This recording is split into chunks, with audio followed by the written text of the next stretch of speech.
President. I wanted to follow up briefly on a question asked by Bloomberg. You said that Russia would be held accountable if it invades, and it depends on what it does. It's one thing if it's a minor incursion, and we end up having to fight about what to do and what not to do. Are you saying that a minor incursion by Russia into Ukrainian territory would not lead to the sanctions that you have threatened, or are you effectively giving Putin permission to make a small incursion into the country? Good question. That's how it did sound like, didn't it? The most important thing to do, big nations can't bluff, number one. Number two, the idea that we would do anything to split NATO, which would be have a profound impact on one of Putin's objectives is to weaken NATO, would be a big mistake.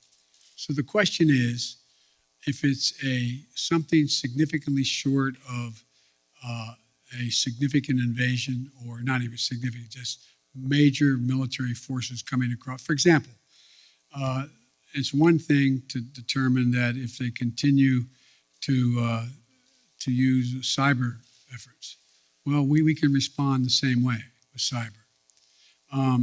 They have FSB people in Ukraine now trying to undermine the solidarity within Ukraine about Russia and to try to promote Russian interest. But it's very important that we keep everyone in NATO on the same page. And that's what I'm spending a lot of time doing. And there are differences. There are differences in NATO as to what countries are willing to do depending on what happens, the degree to which they're able to go. And I want to be clear with you. The serious imposition of sanctions relative to dollar transactions and other things are things that are going to have a negative impact on the United States, as well as a negative impact on the economies of Europe as well, a devastating impact on Russia.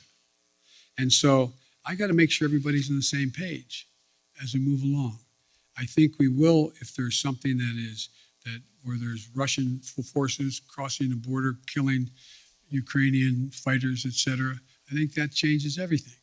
But it depends on what he does, is actually what extent we're going to be able to get total unity on the NATO front.